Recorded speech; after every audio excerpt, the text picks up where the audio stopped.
অসুস্থ মিঠুন চক্রবর্তীর শরীরের ডান দিকে অবস্পদ, বাইপাসের হাসপাতালে নিউরো আইসিইউতে ভর্তি রয়েছেন তিনি। এমআরআইয়ে স্ট্রোকের প্রমাণ মিলেছে বলেই জানা যাচ্ছে। অভিনেতার চিকিৎসায় বিশেষ মেডিকেল টিমও গঠন করা হয়েছে।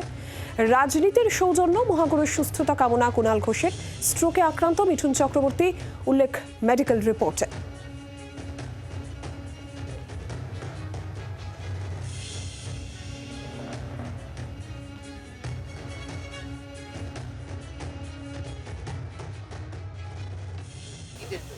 সুস্থ আছেন, ভালো আছেন, ডোন্ট ওয়ারি, এইটুকু বলতে।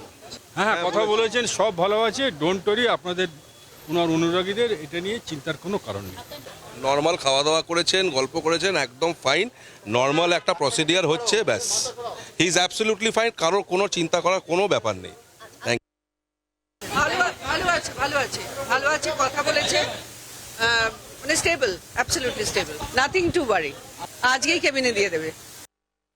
একটি বেসরকারি হসপিটালে ভর্তি হয়েছেন। আমি খবর পেয়েছি, ওনার পিএর সাথে কথা হয়েছে, ওনার সাথে যারা আছে তাদের সাথে কথা হয়েছে, কিন্তু ওনার সাথে এখনো কথা বলা সম্ভব হয়নি। ঈশ্বরের কাছে প্রার্থনা করি দ্রুত উনি সুস্থ হয়ে উঠুন।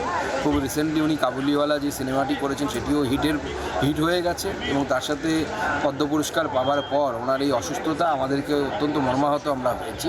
আমরা ঈশ্বরের কাছে প্রার্থনা করছি যে খুব দ্রুত উনি সুস্থ হয়ে ফিরবেন।